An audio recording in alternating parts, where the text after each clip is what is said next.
कहानी की शुरुआत में ही टेस नाम की एक लड़की जॉब इंटरव्यू के लिए दूसरे शहर आकर रहने के लिए एक रेंट हाउस को ढूंढने लगती है। टेस को घर मिल भी जाता है। घर के पास जाने पर यह बात पता चलती है कि उस घर में ऑलरेडी एक बंदा है जिसका नाम होता है खैत। टेस समझ जाती है कि एक ही घर को दो लोगों को दिया है, मतलब सब काइंड ऑफ शेयरिंग टाइप। खैर जो भी हो, रात का समय होता है। टेस फिलहाल तो इसी घर में रुक जाती है। खैर सुबह होने के बाद खैत टेस से पहले नींद से जाकर उसी तरह टेस के लिए एक मैसेज छोड़कर अपने काम पर चला जाता है।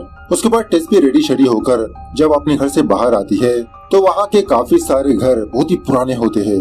उसके बाद जब टेस कैथरीन से मुलाकात करती है, कैथरीन टेस से कहने लगती है कि तुम जिस जगह पर रहती हो वो जगह इतनी सेफ नहीं, वहाँ से कहीं दूसरी जगह पर शिफ्ट हो जाओ। खैर टेस अपना इंटरव्यू खत्म करके दोबारा अपने घर के पास आती है तो एक होमलेस मैन टेस को फॉलो करने लगता है, इसका पीछा करने लगता है। इस बंदे को देखकर टेस घबराते हुए फटाफट से अपने घर में आकर अपना दरवाजा लॉक कर लेती है और एक्चुअली उस होमलेस बंदे का नाम होता है एंड्रे।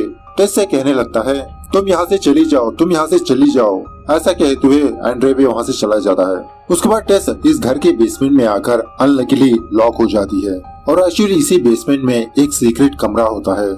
देखती है उस कमरे के बेड पर और दीवारों पर खून के धब्बे लगे हुए हैं। एक वीडियो कैमरा भी मौजूद होता है। डर के मारे टेस दोबारा अपने बेसमेंट पर आ जाती है। उसी वक्त केत घर वापस आने पर केत की मदद से टेस उस बेसमेंट से बाहर आती है। केत से कहने लगती है कि हमको इस घर में नहीं रहना चाहिए। बेसमेंट के अंदर एक सीक्रेट कमरा है, अजीब अजीब के सामान है उस कमरे में, खून के धब्बे है। मुझे लगता है कि इस घर में कुछ हो रहा है, फटाफट से हम दोनों को यहाँ से निकल लेना होगा। लेकिन केत टेस की बातों पर भरोसा ना करते हुए उस बेसमेंट को देखने के लिए ये खुद बेसमेंट के अंदर जाने लगता है। लेकिन बहुत देर होने के बावजूद भी केत ऊपर नहीं आता। थोड़ी देर के बाद टेस भी दोबारा अपना फोन लेकर बेसमेंट में जाने लगती है केत को ढूंढते हुए, लेकिन उस कमरे में केत मौजूद ही नहीं होता।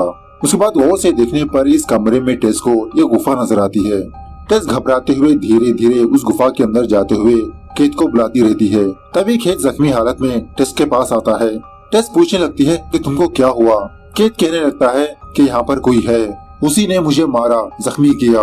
तभी एक नेगड़ और अजीब की औरत वहाँ पर आकर केत के सर को बार बार दीवार से मारकर शायद इसे मार देती है और उसी तरह टेस को देखकर जोर जोर से चिल्लाने लगती है। खैर दूसरे सीन में येजे नाम के एक सीरियल एक्टर को दिखाया जाता है।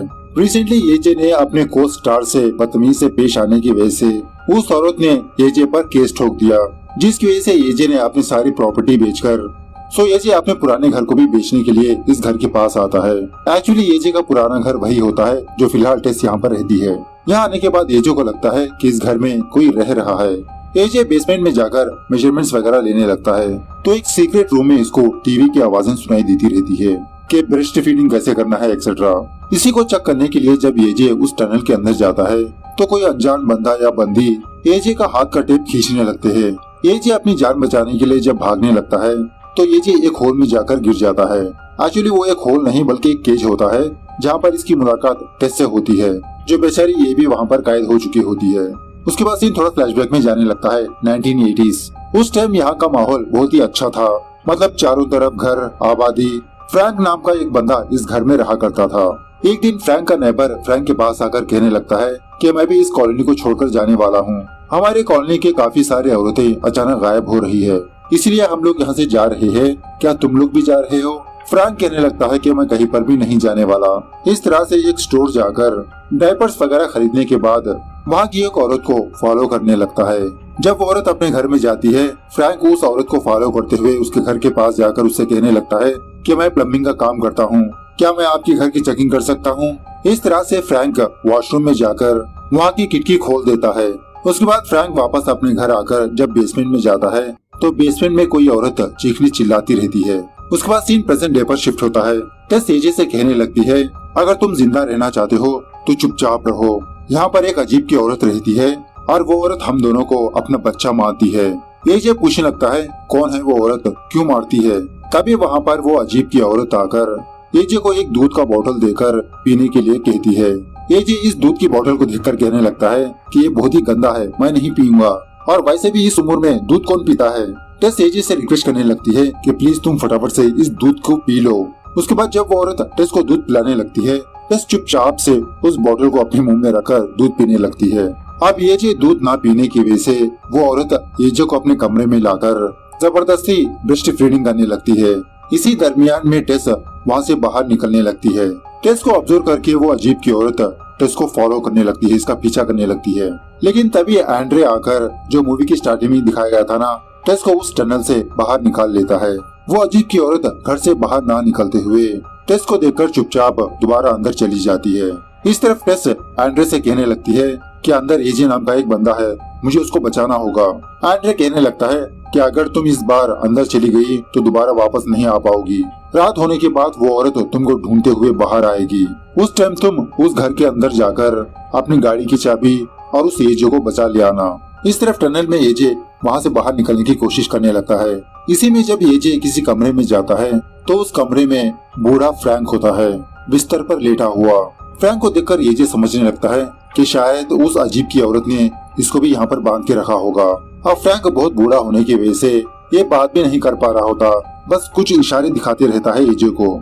एजे फ्रैंक से कहने लगता है कि तुम घबराओ मत, जल्द से जल्द यहाँ पर पुलिस आएगी, जल्द से जल्द हम लोग यहाँ से बाहर निकल जाएंगे। खैर उसी कमरे में एजे काफी सारी वीडियो कैसेट्स को देखता है और उन कैसेट्स के ऊपर अलग अलग लेडीज के नाम लिखे होते हैं। जब एजे उन कैसेट्स में से एक कैसेट को प्ले करने लगता है तो ये देखता है कि जब फ्रैंक जवानी में था उस वक्त अलग अलग औरतों को किडनैप करके उनके साथ बलात्कार किया करता था। अब ये देखकर फ्रैंक पहचान लेता है कि एजे को इसके बारे में सब कुछ पता चल चुका है। अपने पास रखी हुई सीक्रेट गन से अपने आप को मार लेता है ताकि फ्रैंक पुलिस के हवाले ना हो। दूसरी तरफ टेस पुलिस को बुलाकर कहने लगती है कि इस घर के बेसमेंट में एक अजीब की औरत रहती है। उस औरत ने ऑलरेडी कैद नाम के एक बंदे को मारकर एजे नाम के एक बंदे को कैद करके रखा है। प्लीज आप लोग बेसमेंट में जाकर उस बंदे को बचा ले आओ। पुलिस वाले पूछने लगते हैं क्या इस घर की चाबी आपके पास है? टेस कहने लगती है कि चाबी तो घर के अंदर है, मैं इस घर में रहने के लिए आई थी, उस औरत की वजह से मैं बेसमेंट से बचकर बाहर निकल आई। टेस की सारी बात सुनने के बाद पुलिस वाले टेस की बातों पर भरोसा नहीं करते, यही सोचने लगते हैं कि शायद गंजा पी के रखा है इस लड़की ने। टेस से कहने लगते हैं कि मैडम बिना चाबी के हम कैसे उस घर के अंदर जाए, किसी के घर में ऐसे ही विदाउट परमिशन घुसना इट्स इलीगल। इस तरह से पुलिस वाले भी वहाँ से चले जाते हैं। खैर रात होने के बाद टेस बहुत ही हिम्मत जुटाकर दोबारा उस घर के अंदर जाती है। अपनी गाड़ी की चाबी हासिल करके जब अपनी गाड़ी को स्टार्ट करने ही वाली होती है तभी वो अजीब की औरत टेस की ओर आने लगती है। टेस घबराते हुए उस औरत को अपनी गाड़ी से ठोक देती है।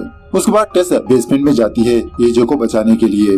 अब उसी वक्त एजे फ्रैंक की गन लेकर अपनी जान बचाने के लिए भागने लगता है और टेस को वो औरत समझकर टेस पर फायर करने की वजह से टेस को गोली लग जाती है, लेकिन टेस मरती नहीं। उसके बाद एजे टेस को लेकर ये दोनों एंड्रे के पास आते हैं। एंड्रे इन दोनों से कहने लगता है कि 40 साल से वो औरत उसी घर में रहती आ रही है।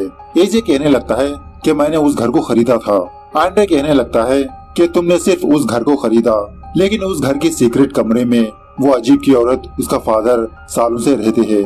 उस औरत का फादर काफी सारे औरतों को बेसमेंट में लाकर उनके साथ बलात्कार किया करता था। उन औरतों से बच्चे पैदा हुए और पैदा हुए बच्चों के साथ भी बलात्कार करके दोबारा बच्चों को पैदा किया। तभी इसी दरमियान में वो अजीब की औरत वहाँ पर आकर एंड्रे को मार देती है। टेस और एजे डर के मारे एक वाटर टैंक के ऊपर चढ़ जाते हैं। अब ये औरत भी इन दोनों को फॉलो करते हुए टैंक चढ़ जाती है। तभी एजे टेस से कहने लगता है मुझे एक आइडिया आया है, वो औरत तुमको अपनी बेटी मान रही है। ऐसा कहते हुए एजे टेस को ऊपर से नीचे धक्का दे देता है। टेस को नीचे गिरता हुआ देख वो अजीब की औरत भी टेस को बचाने के लिए जंप लगाती है। इस तरह से ये दोनों ऊपर नीचे गिरते हैं, मतलब उस अजीब की औरत के ऊपर टेस गिरती है। एजे फटाफट से नीचे आकर टेस को होश में लाने की कोशिश करने लगता है, लेकिन वो अजीब की औरत होश में आकर एजे को बहुत ही बेरहमी से मार देती है। क्योंकि एजे ने ही टेस को नीचे धक्का दिया ना। उसके बाद वो अजीब की औरत बहुत ही इमोशन के साथ टेस के पास आती है। तभी टेस के हाथ फ्रैंक की वो गन लगती है जो एजे के पास थी। उसी गन से इस औरत को मार देती है। इस तरह से ये मूवी यहाँ पर दी एंड होती है।